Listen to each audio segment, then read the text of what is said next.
Şu. Orası bir kavramı. Hatta сайхан их байна уу?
Хинч юм тавих зайг болоо хэцүү.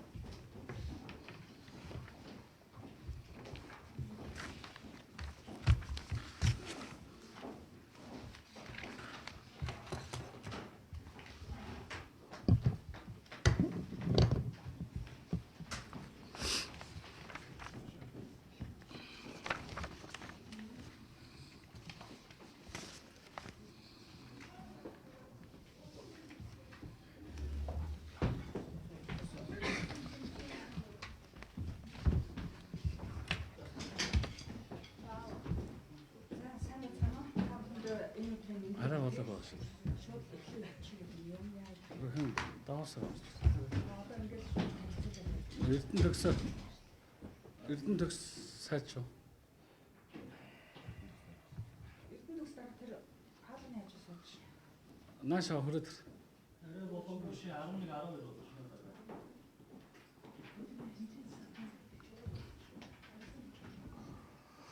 За за.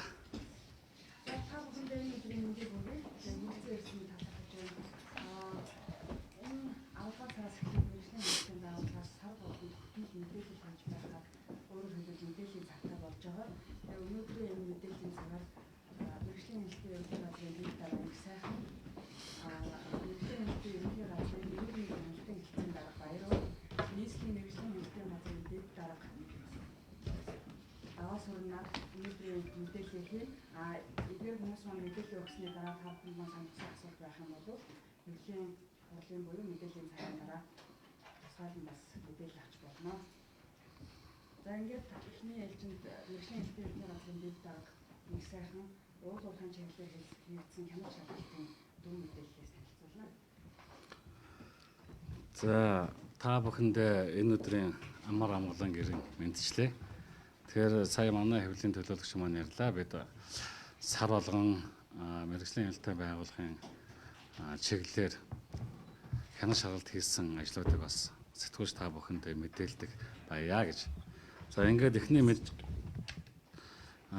мэдээллийг бол та бүхэндээ бас энэ Монгол улсын нутгаар дэвсгэрт олгогдсон хүчин төгөлдөр ашиглалтын тусгай зөвшөөрөл эзэмшиж байгаа 2019 оны 10 дугаар сарын байдлаар нийт 3287 зөвшөөрлөд олгогдсон байж байгаа. За үүнээс ач холбогдлын хайгуулын 1586, ашиглалтын 1701 тусгай зөвшөөрөл нийт одоо улсын хэмжээнд байна. За байгаль орчин геолог уулуурхайн хяналтын чиглэлээр бид сая 100 аймагуудад хянан шалгалт 10 сард одоо хийгээд ирлээ. Тэгэхээр 100 аймаг гэдэг маань Сүхбаатар, Дорнот аймагт мэргэжлийн хяналтын байгууллагын хамтарсан одоо хянан шалгалтуудыг гүйцэтгэж нийтдээ бүрэлдэхүүн бол нэг 70-80-аад одоо улсын байцаагч нар тухайн одоо аймагуудад хянан шалгалтын үйл ажиллагаа явуулсан байж байгаа. За уулуурхайн чиглэлээр одоо хянан шалгалт хийхэд Монгол Улсын шатрал сайдын тушаалаар баталсан мэргэжлийн хяналтын байгууллагын 2019 оны хянан шалгалтын төлөвлөгөөнд одоо тусны дагуу эрсцэл суурилсан хянан шалгалтаар төлөвлөгдсөн объектуудад бол хянан шалгалт бол явагдсан гэж ойлгох нь зөв.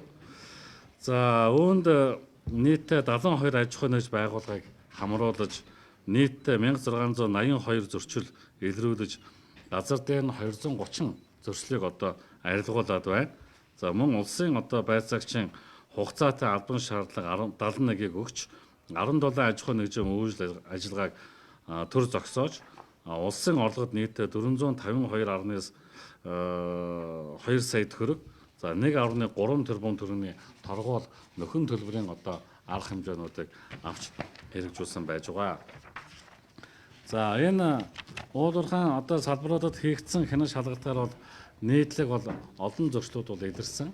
За энд бол нийгмийн хамгааллын чиглэлээр, хөдөлмөрийн одоо хяналтын чиглэлээр, байгаль орчны чиглэлээр, геолог уулуурхайн чиглэлээр гээд одоо маш олон багц зөрчлүүд бол байж байгаа. За үүнд бол геолог уулуурхайн одоо салбарын хөдөлмөрийн хөлсний доод хэмжээнээс доогоор үндсэн цалин одоо тогтоон олгосноос нийгмийн одоо даатгалын шимтгэлийг дутуу төлсөн, мөн нийгмийн даатгалын шимтгэлийг хууль заасан хугацаанд нь одоо төлдөггүй, нийгмийн даатгалын шимтгэлийн хоримтлагдсан өрөөг одоо бүрэн барагдуулж бол ажиллахгүй байгаа ийм одоо зөрчлүүд байна. За мөн дотоод хяналтын нэгжийн үйл ажиллагаа төслийн хүрээнд тогтмолж байгаагүй. Туслан гүйцэтгэгч болон гэрээд аж ахуй нэгжүүдийн үйл ажиллагаанд бүрэн хяналт тавьж одоо ажиллахгүй байгаа.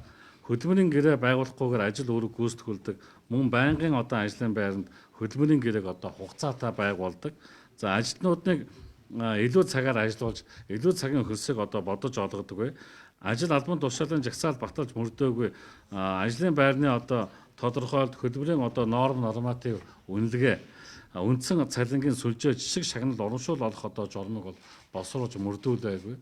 За хөдөлмөрийн одоо аюулгүй ажиллагаа мөн далд дуурхайн одоо аюулгүй ажиллагаануудыг бол зөрчсөн. Ийм одоо хөдөлмөрийн чиглэлээр зөрчлүүд бол одоо гарсан.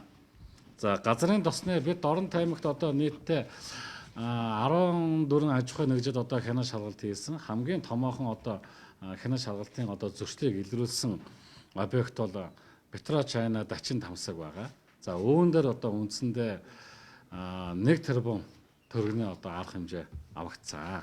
За үүн дээр бол одоо өөрийн үйл ажиллагааны шаардлагах бараа ажил үйлчлэгээ худалдан авах, туслан гүйцэтгэх сонгохдоо Монгол улсад бүртгэлтэй татвар төлөгч аж ахуй нэгжид тэргүүн ээлжинд бол давуу эрх олгодог.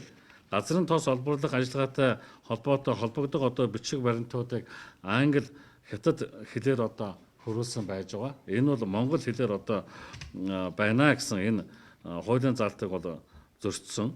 Хөрөнгө оруулалт, борлуулалтын орлоготой холбоотой гүйлгийг Монгол улсад одоо бүртгэлтэй арилжааны банкаар дамжуулан гүйцэтгэх бөгөөд уг гүйлгийг санхүүгийн тайланд ил тод одоо нээлттэй байна гэсэн үүнийг бол зөрчсөн.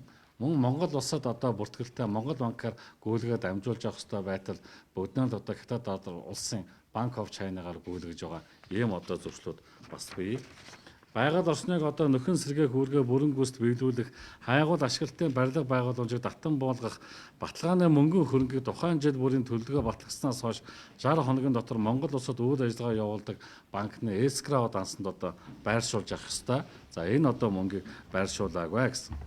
За мөн газрын тосны асуудал иргэсэн төрийн зархааны байгууллагууд байгаль орчин нөхөн сэргэлт хайгуул ашиглалтын барилга байгууламжийг татан болох асуудлаар тогтмол одоо мэдээлж явах ёстой. Энэ одоо мэдээллүүдийг өгөөгүй. Мөн газрын өөр ашигтай зохистой ашиглах, хамгаалах, эрүүл ахуйн шаардлагыг биелүүлэх, газрын төлөв байдал чанарыг одоо дордуулахгүй байна гэсэн энэ асуудлууд бас хөндөгдөж хөрс илэгдэх, эвдэр хуурайших, бохирдох, дороодгоо сэргийлэх арга хэмжээг бол авч ажиллаагүй гэсэн. За мөн хөдөлмөрийн гэрээгээр ажиллаж байгаа Монгол болон гадаад ажилчдыг нийгмийн одоо даатгад хамруулдаг ийм одоо томоохон зөрчлүүд байгаа. За энэ одоо зөрчлүүдээр бол нийтдээ 700 гаруй сая төгрөг бол одоо нөхөн төлбөр бол тавигдсан байж байгаа. За аштан малгуудын тусгай зөвшөөрөл эзэмш одоо олон аж ахуй нэгжүүд бий. За ялангуяа Сүхбаатар аймагт бол одоо нүүрс, жоншны уурхаанууд нэлээдгүй байгаа. За Дорнод аймагт бол одоо нүүрсний уурхайн, алтны одоо уурхаанууд бас нэлээдгүй бий.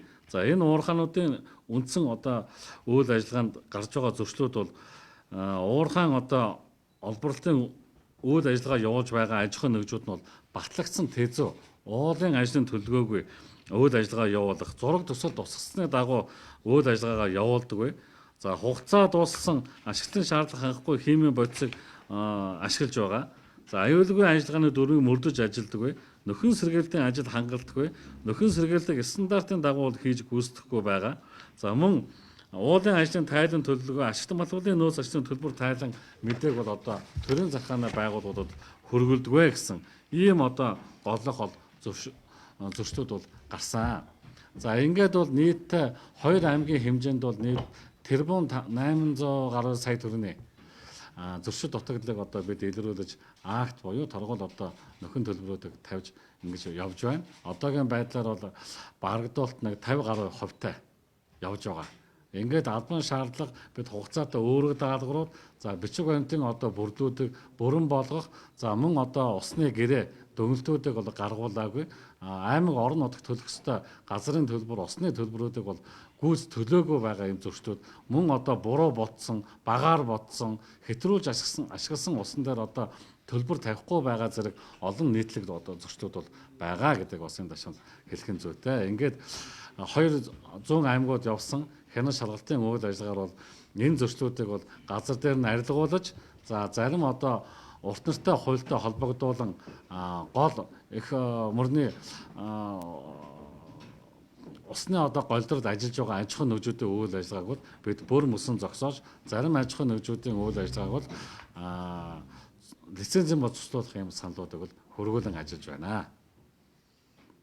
За одоо тэгээ та бүхэндээ үйлдвэрлэлийн бас осолтой холбоотой ганц нэг мэдээллүүдийг бас хэлхэн зөв байх гэж ингэж бодож байна. За нийтдээ 2019 оны байдлаар энэ оны байдлаар ярьж байгаа шүү. Үйлдвэрийн осолд нийтдээ 230 хүн өртөж 35 хүн өнөөдрийн байдлаар бол нас бараад байгаа. За тэгэхээр энэ асуудалтай холбогдуулаад хэлэхэд бол за 35 хүн нас барж 103 хүн хөнгөн бэртсэн. За 92 хүн бол хөнгөн гэмтсэн. За нийт ослын 24% нь бол уул уурхайн салбарт, 12.2% нь бол барилгын салбарт, 9.6% нь бол бохир ус зайлуулах, цэвэрлэх байгууламжид одоо гарсан ийм ослууд байгаа. За ослын тоо, нас баралтыг одоо та бүхэнд бол салбараар нь бол одоо сая би хэлж танилцууллаа. За мэдээж та бүхэн бол мэдж байгаа байх тийм ээ. Хамгийн сүүлийн үеийн одоо ослууд гэх юм бол Хүннүээр компаниар одоо осолдсон нэг хүний нас барсан хүний асуудал байгаа.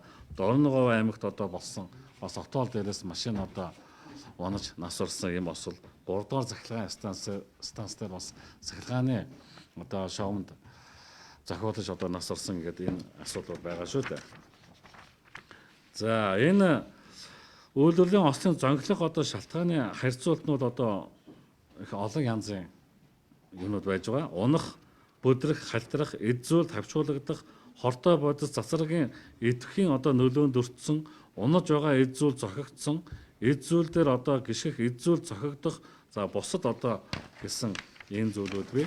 Ер нь ослын одоо гарах болсон гол одоо хүчин зүйлүүд мань ер нь юунаас болоод одоо гараад байна вэ гэдэг асуултаар бид мэргэжлийн хэлтийн байгууллагаас үнэлгээ дүгнэлт бол хийж үтсэн байж байгаа. Ажил олгогчид байгууллагын онцгой нөхцөл байдал одоо тохирсон дүрм журам стандартыг батлуулж үйл ажиллагаандаа бол мөрдөхгүй байна. За одоо байгаа журмын хэрэгсэл нь бол одоо дотоодын хяналт шалгалт бол дутууд үлмэг байгаа. За ажиллагчдыг хүний аймнаас эрүүл мэндэд ноцтой аюултай ажлын байранд хамгаалтын болон урьдчилан сэргийлэх арга хэмжээ авалгүйгээр одоо ажиллаж байгаа. За энэс болж одоо голдуу ослууд маань гараад байгаа. За мөн хязгаарлагдмал орчны агаарын найрлагад бол хэмжилт ерөөсөө хийдэггүй. За үүнээс олж одоо гарсан энэ томоохон ослууд бас үүнтэй холбоотой. За ажлын тусгай хувцас шаардлагатай хамгаалах хэрэгслэр одоо бүрэн бүтэн байдлыг хангадаг. За ялангуяа аюултай хязгаарлагдмал орчинд ажиллаж байгаа үед бол аюулгүй ажиллагааны дотоод хяналтыг тогтмол тавихгүй байгаа нь бол осол гарахад бол голлон одоо нөлөөсөн гэж манай байгууллагаас үзэж байгаамаа. Тэгээд одоо та бүхний бас асуултанд дараад нь бол хариулъя. За манай хоёр хэлцээний дарга босод одоо асуултуудаар хариулдаг баха.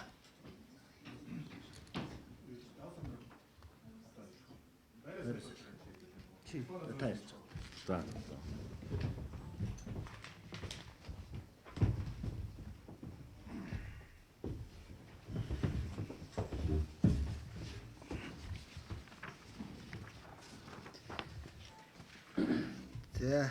За засгийн газрын 62 дугаар тогтоол гарч хэрэгцэнтэй холбогдуулна нийслэлийн мэргэжлийн хяналтын газарт агарын чанарын хяналтын хилцэс гэж 12 хүний бүрэлдэхүүнтэй за хэлцээ ахлах эцсийн дарагтайгаа нийт 14 хүний ингэж бүрэлдэхүүнтэй хилцэс байгуулагдсан ажилласан. За энэ хугацаанд зөвшөөрснөөс бусад хэрэгцээнд түүхийн нүүрсний хэрэглээг хязгаарласан засгийн газрын тогтоолын хүрээнд агаар бохирдуулагч их үүсвэр ашиглагч 5365 эргэн аж ахуй нэгж байгууллага шахмал түлшний 6 үйлдвэр ахуйн зүй худалдан борлуулахыг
онцгой байдлын ерөнхий газраас мэргэжлийн байгууллагын шинжилсэн шилжээний үзүүлэлтүүдийг баталгаажуулах үүднээс амин асуудал энэ дээж болон зарцуулалтчид бүгөөсөн байгаа түүхийн түлш зарцуулалтчид гэдэг бүргэлсэн за өнгөрсөн 5 дахь өдөр Оросын улбаны улсын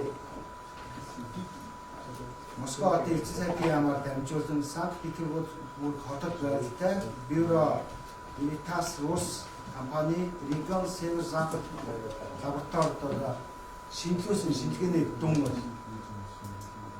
бидэнд хүргэсэн байгаа. За энэ шинжилгээний хариугаар Монгол улсад мөрдөж байгаа 56 даалгыг 2019 стандартын шаардлагыг зөвхөн төвчөнд хангаж байна гэдгийг хариулсан. Эдгээр хариугаар бид өөрсдийнхөө дотоодын лабораторид шинжилсэн шинжилгээнүүдийн хариутай дүүж үзэхэд ижил төвчөнд гарсан. За мөн стандартаас гадна бид элементийн шинжилгээний дүн Оросын улбаны улсын лабораторид шинжилсэн. Энэ дээр мөн шаардлагыг төвчөнд гарсан. За уран Монгол үлдэж байгаагүй чөлөөт хөлтийн зэрэг гэдэг юм уу тодорхойлсон. Энэ тодорхойлолтоор чөлөөт хөлтийн зэрэг гэдэг нь өөрсдийн когцох үзүүлэлтийн зэрэг юм аа. Нэгээс 9 хүнд зэрэгтэй байдаг. Шинжилгээгээр чөлөөт хөлтийн зэрэг нэг гэсэн үзүүлэлтээр гарсан. Энэ нь когцох зэрэг баг элчин хүчийн нөөцөөр ахуйд хэрэгэл болмоо гэсэн ийм хариу Оросын улбаны улсын лабораториос ирсэн байна. За мөн химийн найрлагын үзүүлсэн. Химийн найрлагын дээр газрын гадаргад байдаг шавар шохоо зэрэг элементийн найрлагууд оршин байна. Өөрөлдөх юм бол газрын гадаргад оршин байдаг элементүүд байна гэдэг. Ийм лабораторийн шинжилгээний хариуг онцгой байдлын ерөнхий газраас дамжин манад ирсэн. Одоо бид энэтэй холбогдуулаад улсын байцаагчийн дүгнэлт гаргаад нийслэлийн онцгой комист бид хүргүүлсэн. Зам үндэсний аюулгүй байдал холбогдох газрууд нь бид хүргүүлсэн байгаа. За өнөөдөр нийслэлийн мэргэжлийн хэлтийн газар дээр нийслэлийн мэргэжлийн хэлтийн газар, нийслэлийн цагдаагийн удирдах газар, нийслэлийн онцгой байдлын газар, эрүүл мэндийн нийслэлийн эрүүл мэндийн газрын хамтарсан шуурхай штаб байрлаж байгаа. За мөн дүүргүүд дээр нийслэлийн онцгой комиссийн шийдвэр гаргаж дүүргүүд дээр штабууд байрлуулан одоо ажиллаж байгаа. За өнөөдрийн яг байдлаар өссөн дүнгээр 300 өрхийн 708 иргэн одоо угаарын хийд хордлоо гэдэг мэдээлэлд ирж бүртгэгдсэн. За үүнээс 389 насан турсан 319 нь одоо хүүхэд гэсэн мэдээлэл ирсэн байна. За өнгөрсөн шөнийн байдлаар 2 дуудлага ирлээ. 7 хүн 2 дуудлагын 3 нь насан турсан 4 нь хүүхэд гэж үзсэн. Ингээд бид нар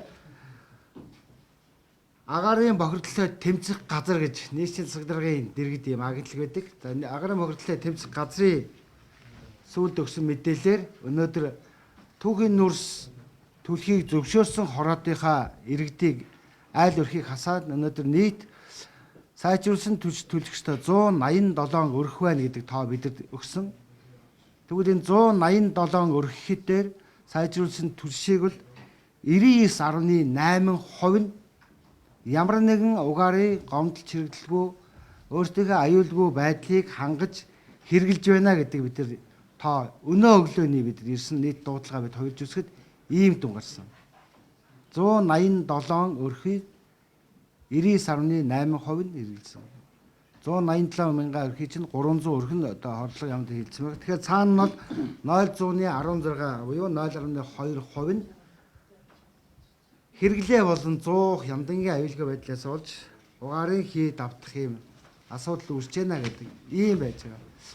Өнөөдрийн байдлаар бид шахмал түлшний асуудлыг гадаадын лабораторид тэмцлэн лабораторид шинжилсэн үзүүлэлт болон дотоодын лабораторид шинжилсэн үзүүлэлтээ гэхэд бол шахмал түлш бол айл өрхөд бол аюулгүй байдлаа хангаад бол хэрэглэхэд бол боломжийн байна гэдгийг бол мэргэжлийн хамтын байгууллагаас дүгнж байгаа. Энэ дүгнэлт маань ч гэсэн хэрэгжилж байгаа айл өрхийнхөө одоо энэ саяны миний хэлсэн статистик тоотой дүүж үзэхэд бол батлагдж байгаамаа гэж хэлсэн. За баярлалаа.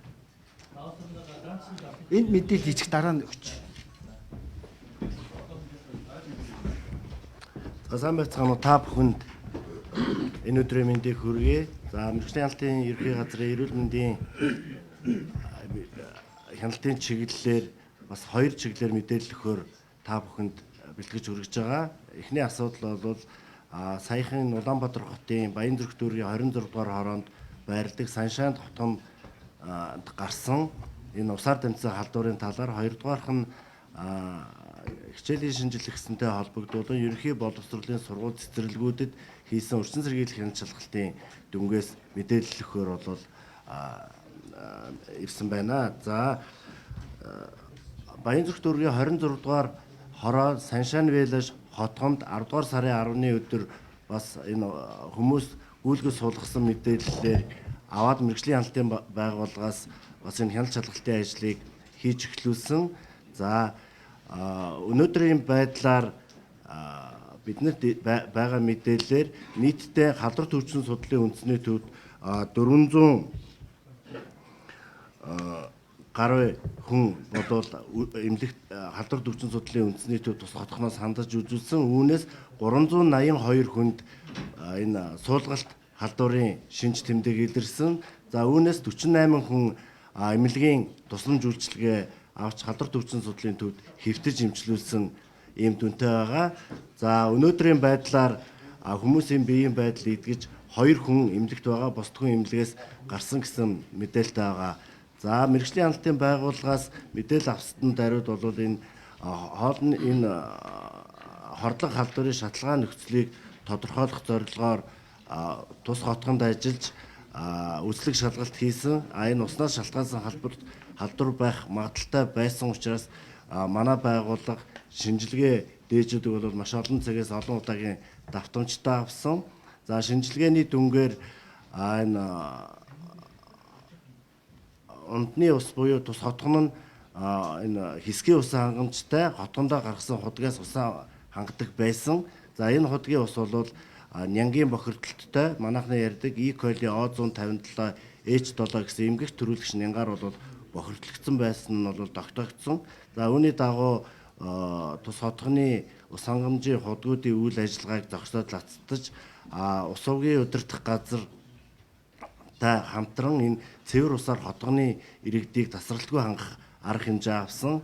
За үүний хүрээнд бас энэ ус хадгалах сав хэрэглэгчид очиж байгаа усны шугам хоолойг бол халдваргүйчлэх ажлыг мэргэжлийн байгууллагаар хийлгүүлж үүнд бол хяналт тавьж ажилласан. За халдваргүйжүүлэлт хийж дууссаны дараа мэргэжлийн хяналтын байгууллагаас бас тодорхой давтамжтай холоорын үлдэгдэлд хяналт тавьж, за холоорын үлдэгдэл Монгол улсын энэ ундны усны стандартд нийцсэний дараа 19 цэгээс шинжилгээ авч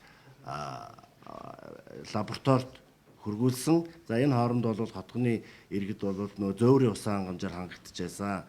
За шинжилгээний хариу гарсан, өнгөрсөн 5 дахь өдөр гарсан байгаа. Шинжилгээний хариугаар энэ ариутгал халдваргүйжилт хийсэн ус нөөцлөх сав болон хэрэглэгчдийн төвшөнд авсан шинжилгээгээр уг ус нь бол нянгийн бохирдлгүй Монгол улсын мөрдөгдөж байгаа стандартын шаардлага хангасан гэсэн ийм дүн гарсан. Үүний дагуу тус хотгоны оршин суугчдын ус хангамжийн ундны асуудлыг бол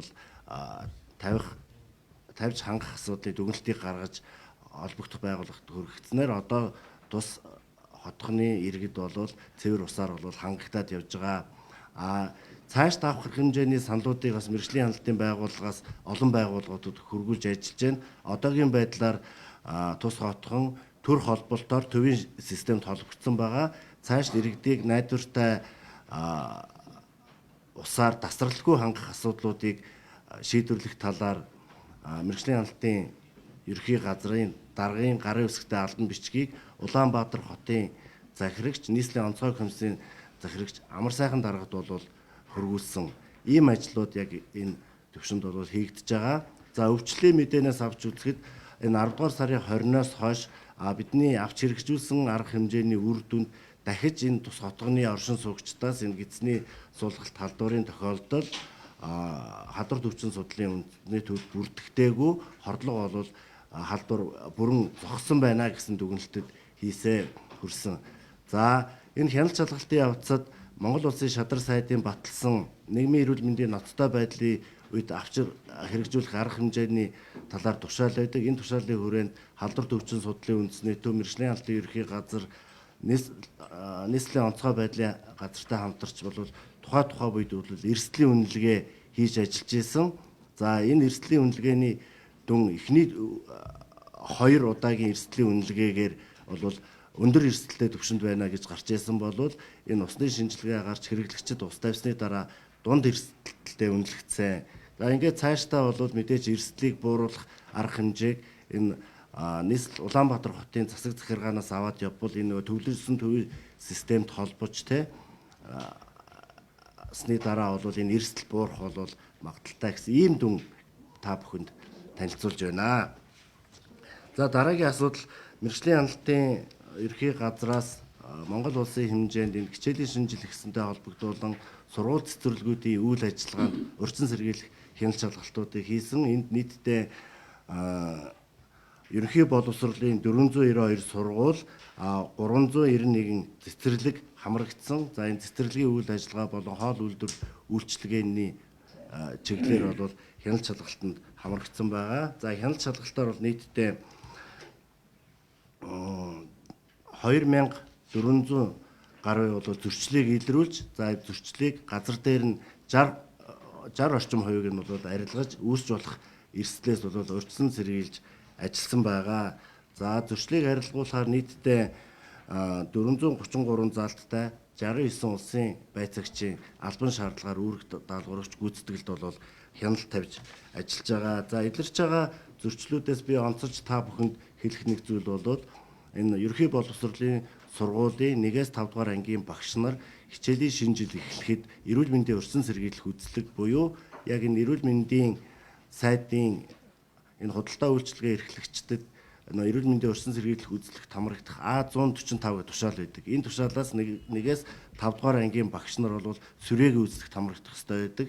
За энэ шалгалтаар нийт шалгалтанд хамрагдсан багш ажилчдын 20 орчим хувь нь бол энэ хичээлийн шинэ жил эхлэхэд эрүүл мэндийн урьдчилан сэргийлэх үзлэг шинжилгээнд хамрагдаагүй байсан нь бол энэ хяналт шалгалтаар тогтоогдож, за энэ хяналт шалгалтын явцад бол энэ шинжилгээнд хамруулах ажлыг зохион байгуулж бол ажилласан.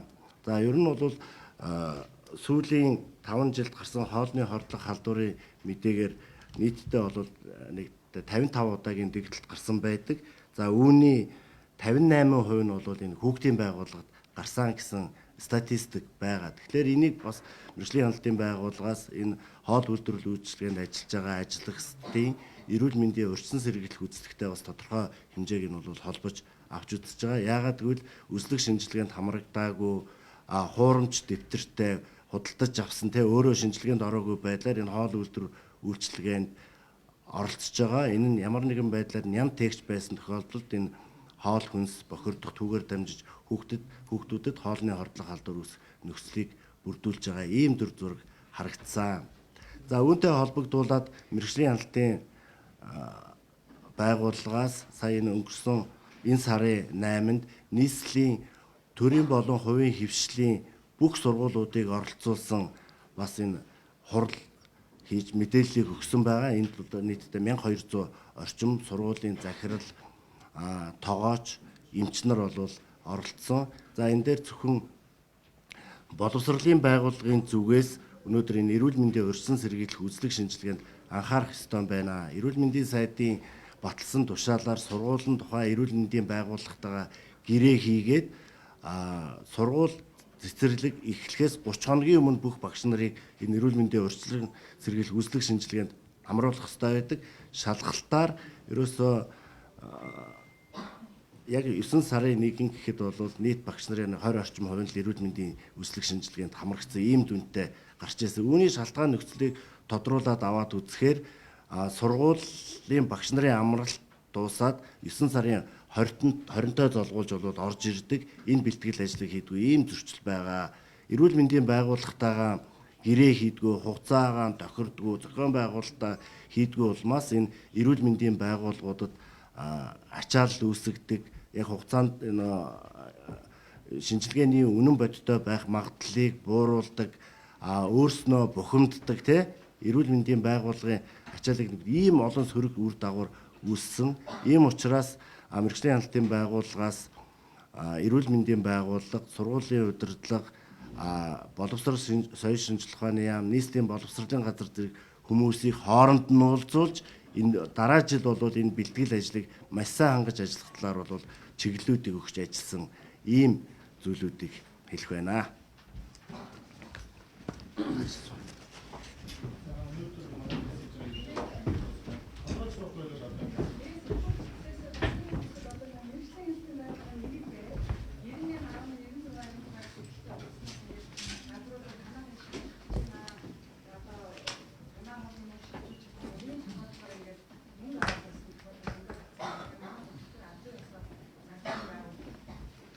Асуух зүйл байна.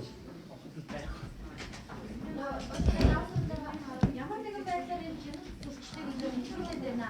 Тэдэд энэ илэрсэн зөрчлүүд дээр чинь ингээд төслийн хуулиар торгоод ингээд торгуулийн хяналт ингээд тавиад байгаа боловч зөрчил илэрсэн газрууд маань дахиад ямар нэгэн байдлаар зөрчил илэрхгүй гэсэн баталгаа байгаа юу? Энэ тал дээр ямар хяналт шалгалтын ажлыг явуулж байгаа юм бэ? Юунд дээр? Одоо яг энэ ингээд хяналт ингээд явуулаад ийм ингээд зөрчилтэй газрууд илэрсэн. Энийг ингэж тоолж байна. Зөрчлийн хуулиар ийм хяналт ингээд тавьсан. Ийм арга хэмжээ авсан гэж танахаас ямар нэгэн ажил хийчихлээ шүү дээ. Гэтэл тэр зөрчил илэрсэн газрууд маань дахиад тэр зөрчлөө давтахгүй тал дээр ямар ажил хийх вэ? За тэгэхээр мэрэгжлийн хяналтын байгууллагын системд бол та бүхэн маань мэдэж байгаа тийм ээ. Маш олон одоо хяналтын чиглэлийн үүргүүдийг одоо гүйцэтгэж байгаа. Тэгээ энэ төлөвлөгөөт хяналт шалгалтууд бол та бүхэнд би бас түрүүн мэдээллийнхэн ихэнд хэлсэн. Мэргэжлийн хяналтын байгууллага бол эрсдэл суурилсан хяналт шалгалтыг хэрэгжүүлж байгаа гэж. Тэгэхээр энэ маань бол одоо бид энэ нодон жил төлөвлөөд түүний урьдчилан одоо жил хичнээн объектууд эрсдэлтэй байна уу гэдэг нь тандал судалгаа хийж байгаа тогтоогоод тэгээ тэр объект төрөл хийгээд байгаа шүү дээ. Бүгдийн 100% хамруулж бод хяналт шалгалтанд бол хамруулж чадахгүй тийм ээ. Жишээлх юм бол одоо түрүүн би уул урхаа ихэд одоо нийтдээ 4000 гаруй одоо эцэн зөө шүү дээ. Тэгэхэд улсын хэмжээ нийтдээ нэг 60 гаруй л одоо байцаагч байж байгаа. Тэгэхээр бүгдийн 100% хамруулж чадахгүй. Тэгэхээр бид эрсдэлтэй гэсэн объектыг онилж авч шалгаад байгаа шүү дээ. Тэр шалгасан объектээр маань гарсан зөрчлийг яриад байгаа. За тэгэхээр энэ бол дараад нь бол одоо бид төлөвлөгөөт хяналт шалгалт хийсний дараа албан шаардлага гэдэг маань өгч байгаа тийм ээ. Энэ албан шаардлага маань хугацаатай үүрэг даалгавар өгч байгаа гэсэн. Тэгээ хугацаатай үүрэг даалгавраа өгсөн дараа хугацаагаа дуусангууд бид эргэж гүйцэтгэлийн хяналт шалгалтыг бол явуулж байгаа. Тэр гүйцэтгэлийн хяналт шалгалтаар түрүүнд нь өгсөн үүрэг даалгаврууд одоо хэрхэн биелж байна вэ? Энэ дэр одоо нөгөө арга хэмжээ авсан төлбөрүүдээ улсын орлогот оруулсан уу? За бидний одоо тавиад байгаа тэр гарсан зөрчлүүдийг одоо арилгасан уу гэдэг энэ асуудлууд бол дараад нь тэгж яригдж байгаа юм. За нэг хоёроход шалгалтанд одоо хамрагдаагүй ижил одоо төстэй тийм ээ. Энэ аж ахуйн нэгжүүдээр бас зөрчил гарахыг үгүйсэхгүй. За тийм учраас одоо бид боломжтой хэрээр л одоо онлайн сургалтуудыг хийх мөн одоо нийтэд нь хамруулсан одоо байдлаар энэ зөвлөмжүүдийг бүх аж ахуй нэгжүүдэд хөргөөлөх хэвлэл мэдээллийн одоо хэрэгцээ та бүхэнтэй одоо өнөөдөр ярьж байгаа бас нэг гол ач холбогдол маань бас энэ шалгалтуудаар ийм асуудлууд гараад байна шүү, ийм зөрчлүүд байгаад байна шүү. Тэр нийт дундаа аж ахуй нэгжүүд маань энэ зүйл дээр анхаарлаа хандуулаарай гэдэг зүйлийг одоо мэргэжлийн хяналтын байгууллага сануулж хэлээд байгаа зүйл маань энэ.